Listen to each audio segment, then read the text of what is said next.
3 weeks after we buried my father, my stepmother smiled and slid a cashier's check across the dining room table. $100,000. She folded her hands. Your father wanted you to have this. For a moment, I couldn't breathe. Not because of the money, because hearing the words, your father wanted, still hurt. Richard Carter had been gone for only 6 weeks. I still caught myself reaching for my phone whenever something happened. Still expected him to answer. Still forgot, for one brief second, that he never would again. I looked down at the check. $100,000. More money than I'd ever seen in one place. Linda smiled gently. I know this is difficult, but Richard wanted to make sure you were taken care of. Across the table, my half-brother Ryan gave me a small, encouraging nod. Take your time. No one's rushing you. I appreciated that. Ryan and I had never been especially close. 12 years separated us. But after Dad's funeral, we'd started talking more than we had in years. Grief has a strange way of rebuilding bridges. Linda reached in her leather folder. There's just one more document. She placed several pages beside the check. This is standard. You'll need to sign before the estate can be finalized. I glanced at the first page. Release of future estate claims. I frowned. What does this mean? Linda answered without hesitation. It simply confirms you've received your inheritance. Nothing complicated. I turned another page. The legal language was dense. Paragraph after paragraph. Then one sentence caught my attention. The undersigned permanently waives any present or future claim relating to the estate of Richard Carter. I looked up. So, if I sign this, I can't question anything later? Linda smiled reassuringly. There won't be anything to question. This is just paperwork. Ryan leaned forward. I signed mine yesterday. That surprised me. You did? He nodded. Michael said we'd all need to sign eventually. Something about that sentence bothered me. If Michael had said that, why wasn't he here? Almost as if she'd read my thoughts, Linda answered. Michael had another meeting this morning. He asked me to handle this. She gently pushed a pen toward me. We've all been through enough. Let's finish what Richard wanted. I picked up the pen. For a second, I actually believed this was what Dad wanted. Simple, peaceful, no arguments, just family. The pen hovered over the signature line. Then the dining room door opened. Michael Hayes stepped inside, carrying a thick leather estate binder. I'm sorry I'm late. His eyes moved to the papers in front of me, then to the pen in my hand. His expression changed. Emma, before you sign anything, I'd like to ask one question. Linda's smile disappeared. Michael walked to the table. He didn't raise his voice. He didn't accuse anyone. He simply looked at the document. Then at Linda. Would you mind showing Emma the 5th page? The room froze. Ryan looked confused. The 5th page. Linda didn't answer. For the first time all morning, she looked nervous. Michael rested one hand on the binder. The page explaining what she's giving up. Silence. Linda slowly counted the pages. 1, 2, 3, 4, then stopped. It's not necessary. Michael's voice remained calm. I disagree. He opened the estate binder, turned to the original filing, then slid one sheet across the table. At the top it read, Schedule A, Estate Property Distribution. I looked at the first line, then the second, then the third. My heart stopped. The Harbor Duplex, Dad's business shares, investment accounts, assets worth far more than $100,000. Beside my name was something I never expected to see. Beneficiary, 50% interest. My hand started shaking. I wasn't holding a settlement check. I was holding a document that would have erased half of my father's final wishes. I turned toward Linda. She wouldn't meet my eyes. Michael quietly closed the binder. Emma, I don't think Richard intended for today to happen. No one spoke. Not me. Not Ryan. Not Linda. The only sound in the dining room was the ticking grandfather clock Dad had inherited from his own father. Michael pushed the binder toward me. Take your time. You deserve to read every page. I looked again at Schedule A. The first property listed was the Harbor Duplex. Dad and Ryan had bought it together nearly 20 years earlier. Ryan had lived there ever since. I'd always assumed it belonged entirely to him. Apparently, it didn't. Richard Carter still owned half. According to the estate schedule, that ownership was being transferred to me. I turned the page. The next section listed Dad's investment portfolio and his remaining shares in Carter Marine Supply. I looked at Michael. I thought he sold the company. He sold controlling interest, Michael replied. He kept 25%. Dad had never mentioned that. Not once. Linda finally broke the silence. Emma, those papers don't tell the whole story. Michael looked at her. They tell Richard's story. Linda folded her arms. Richard changed his mind. I frowned. When? Near the end, she answered quietly. He wanted Ryan to keep the harbor duplex. Ryan immediately shook his head. Mom, Dad never told me that. Ryan looked uncomfortable. I've lived there for almost 20 years. I thought Dad transferred everything to me. Michael slowly shook his head. He transferred occupancy, not ownership. Ryan looked confused. What's the difference? Michael opened another section of a binder. Ownership determines who legally holds the property. Occupancy determines who lives there. Your father intentionally separated the two. Ryan stared at the documents. So Emma owns half. But I still live there. Michael nodded. Exactly. Linda interrupted. That's not what Richard wanted. Michael looked at her calmly. Then show me where he changed it. She didn't answer. Instead, she reached for her purse, pulled out another envelope, and quietly placed it beside the first check. I hope we wouldn't need this. My stomach tightened. What is it? A private letter. Richard gave it to me. He said it explained everything. Michael didn't touch the envelope. Instead, he asked one simple question. When was it written? Linda hesitated. I'm not sure. Michael nodded slowly. I am. Michael reached into the estate binder, removed another document, then placed it beside the envelope. The handwriting matches Richard, but the paper doesn't. Ryan frowned. What do you mean? Michael pointed toward the bottom corner. This stationery wasn't printed until 4 months after Richard signed his will. Silence. Linda looked stunned. Michael continued. I'm not saying Richard didn't write the letter. I'm saying we need to verify when it was created. Linda crossed her arms. You're making this more complicated than it needs to be. Michael remained calm. No, I'm making sure Emma receives every document before making a permanent legal decision. He turned toward me. Emma, has anyone shown you the complete estate inventory? No. The trust documents? No. The property schedules? No. He nodded. Then today's meeting is over. Linda's voice hardened. You can't stop this. Michael looked directly at her. I already did.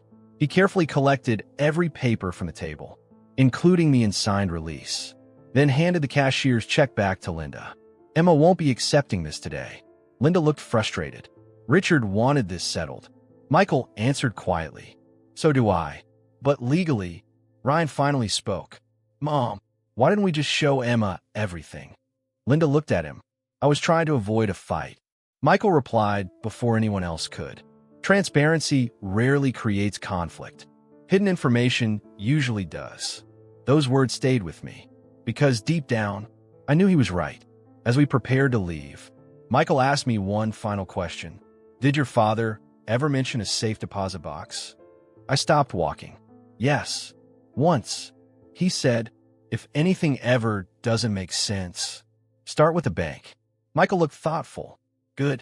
Tomorrow morning, we're going to the bank. That night, I barely slept. Every memory of Dad replayed inside my head. He had always been organized. Every receipt, every insurance policy, every important paper had its own folder. He believed confusion created problems. Documentation solved them. So why would he suddenly leave behind a confusing estate? It didn't fit. The next morning, Michael picked me up just after 8. Neither of us talked much during the drive. Harbor National Bank overlooked the marina. Dad had banked there for nearly 30 years. Inside, the branch manager greeted Michael immediately. Mr. Hayes, we've been expecting you. She introduced herself, Sarah Mitchell, then turned toward me. You must be Emma Carter. I nodded. She smiled kindly. I'm very sorry for your loss. Then she led us through a secure hallway toward the safe deposit vault. Sarah stopped in front of box 317. She checked my identification, then compared it with the authorization records. After a moment, she smiled. Everything is in order. She inserted the bank's master key. I inserted Dad's key. The lock clicked open.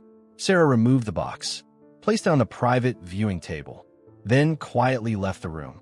For several seconds, neither Michael nor I moved. Finally, I lifted the lid. Inside was a thick leather notebook, a sealed envelope with my name written on it, several property folders, and a small digital voice recorder. Michael looked at the recorder, then back at me. He spoke almost in a whisper. I think your father knew this day might come. He picked up the envelope, but instead of opening it, he looked directly at me. Emma, whatever is inside this box may change everything. My hands trembled as I picked up the sealed envelope. Dad's handwriting covered the front. For Emma, open only if something feels wrong. I looked at Michael. He nodded. You should read it. I carefully opened the envelope. Inside was a single handwritten letter. Emma, if you're reading this, then something didn't happen the way I planned. Don't panic. Everything you need is here. Trust Michael Hayes. Trust the documents. And most importantly, trust your instincts. If someone asks you to sign anything before you've seen every page, don't. The truth is always complete. Never accept half of it. I slowly folded the letter. It sounded exactly like Dad. Calm, practical, always thinking ahead. Michael quietly said, "There's more." He pointed toward the leather notebook. The notebook contained years of handwritten entries, property purchases, investment updates, business notes. Every page was dated. Every change was documented. Dad had treated it like a personal record of his entire estate. Then one page caught my attention. Harbor Duplex. Ownership. Richard Carter.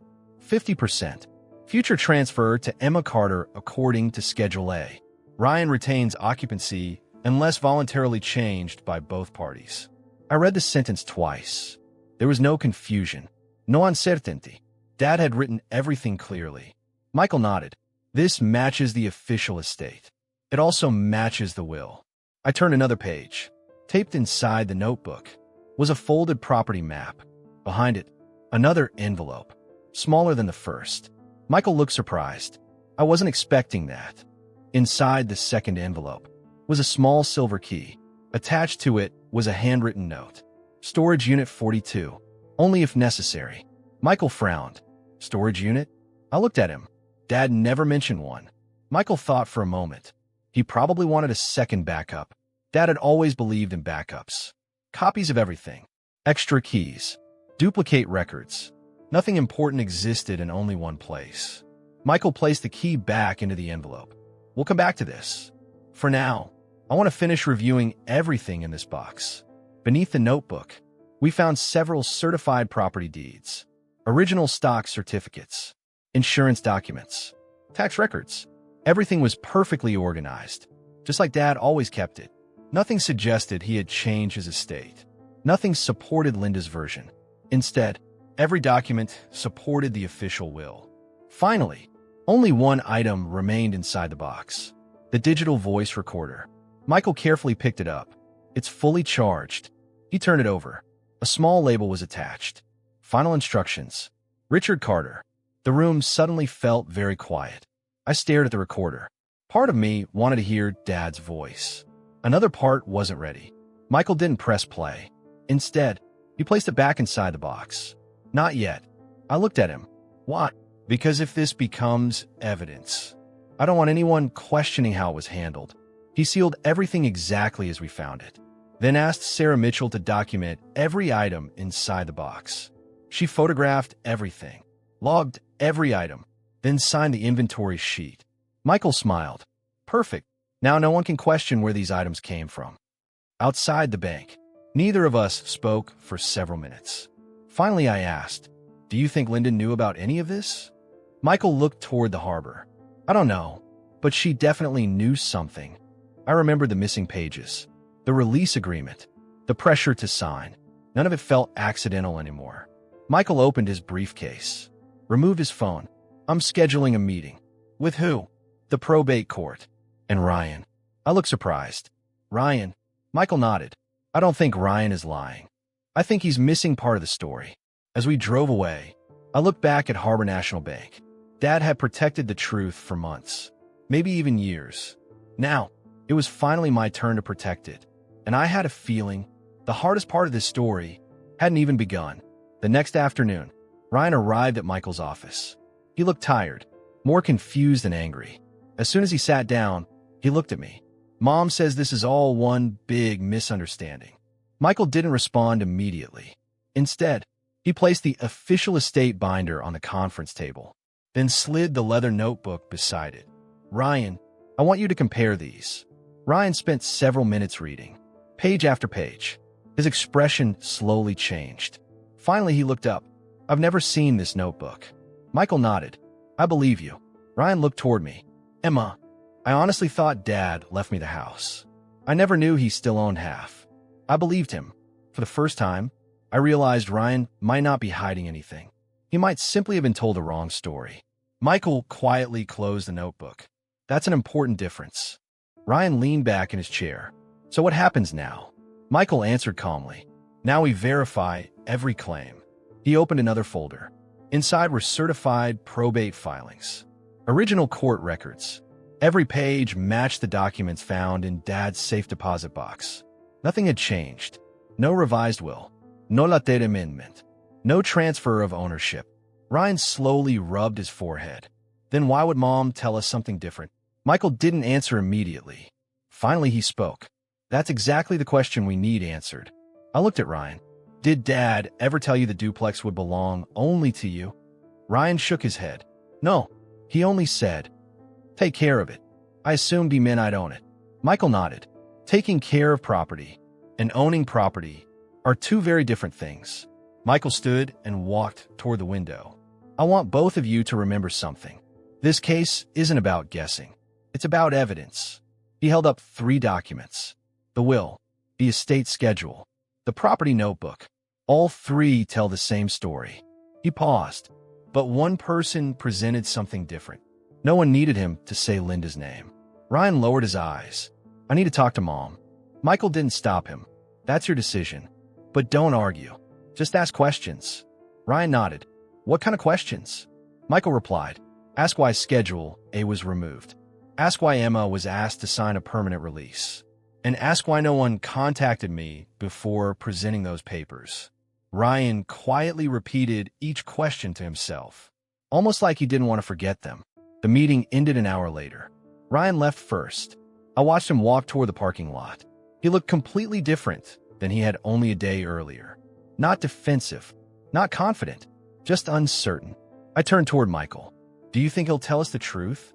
Michael picked up the estate binder. "I think Ryan already has.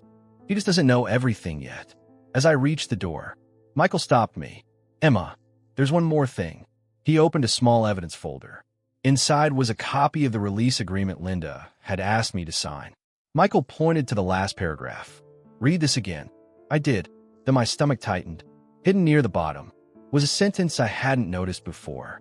"The agreement permanently released every unknown future claim against Richard Carter's estate." Not just known claims. Every future claim. I slowly lowered the document. "If I'd signed this," Michael finished the sentence, "you would have surrendered rights to property you hadn't even been told existed." The room became silent. Everything suddenly made sense.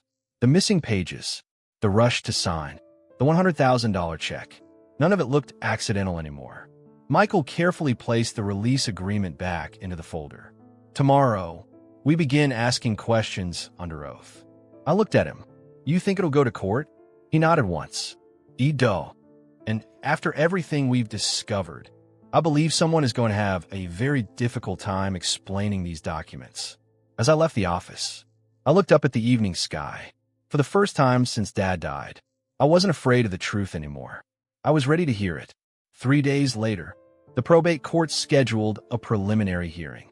Michael met me outside the courthouse. "Bring everything: the notebook, the bank records, and the recorder." Inside Courtroom 4, Judge Rebecca Collins reviewed the case file. Linda sat beside her attorney, Daniel Brooks. She looked calm, almost too calm. Daniel stood first. "Your Honor, this is simply a family misunderstanding. The estate has already offered Emma Carter a generous settlement." Michael stood. "This case is not about generosity. It's about disclosure. He placed 2 document packets before the judge. The official probate filing and the packet presented to Emma Carter. Judge Collins compared them carefully. The official packet contains 9 pages. The other contains only 5. Michael nodded, and the missing pages identify the estate assets Emma was asked to surrender. The courtroom fell silent. For the first time, the judge looked genuinely interested. Michael called the first witness, Sarah Mitchell, the Harbor National Bank manager.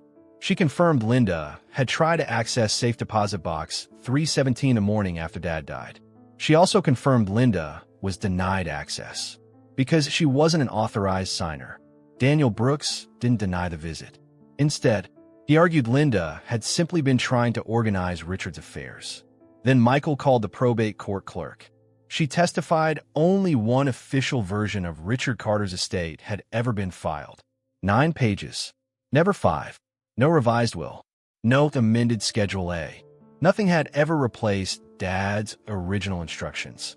Judge Collins quietly made several notes, then looked toward Linda. Mrs. Carter, did you personally present these documents to Emma? Linda answered softly, yes. Were you aware pages had been removed? Daniel immediately objected. Linda never answered, but the silence itself seemed to answer the question. The full trial began 2 months later. Michael called one final witness. Not a person, an exhibit. The small digital recorder from Dad's safe deposit box. Daniel immediately objected. The defense challenges the chain of custody. Michael calmly smiled. I expected that. He presented the bank's security records, the vault logs, the surveillance procedures. Every document proved the safe deposit box had remained sealed from Dad's final visit until I opened it. Judge Collins nodded. The court finds the chain of custody sufficient. She looked toward Michael. The recording is admitted. Michael placed the recorder on the evidence table, then quietly pressed play. Static filled the courtroom. Then, Dad's voice. Clear, steady, calm. If you're hearing this, Emma asked questions. I hope that means she trusted her instincts. Every person in the courtroom stopped moving, even Daniel Brooks. Dad's recording continued. The Harbor duplex belongs to both of my children. Ryan deserves the home he built. My ownership interest belongs to Emma. If anyone tells you differently, they're mistaken. Then came the sentence no one expected. If someone asks Emma to sign anything before reading every page, tell her, I already taught her better. I couldn't stop the tears. That was Dad. Calm, practical, protecting me even after his death. When the recording ended, the courtroom remained completely silent. Michael stood, then looked at Linda. Mrs. Carter, why did you ask Emma to sign away her rights before showing her the complete estate? Linda stared at the table. Finally, she whispered, I was afraid Ryan would lose his home. Michael asked one last question. So this wasn't Richard's plan? Linda slowly shook her head. No, it was mine. Judge Collins closed the case file. The court finds that Richard Carter's original estate accurately reflects his intentions. The release presented to Emma Carter is declared unenforceable. The estate shall be administered exactly as written. A wave of relief spread across the courtroom. Ryan walked over to me. I'm sorry. You don't have to apologize, I said. He smiled through tears. I should have asked more questions. So should all of us. 3 months later, Ryan and I signed a co-ownership agreement for the Harbor duplex. Exactly the way Dad had intended. A week later, Linda mailed me a handwritten apology. She admitted fear had guided her decisions, not Richard's wishes. Months later, Michael handed me Dad's estate binder for the last time. Inside was one final handwritten note. Emma, never believe that asking honest questions is an act of betrayal. The people who truly love you will never fear the truth. Love, Dad. 6 months later, Ryan and I sat together on the Harbor duplex porch watching the sunset. That's when I finally understood Dad's greatest inheritance. It wasn't the house. It wasn't the money. It wasn't the investments. It was the courage to ask one more question before signing away the truth.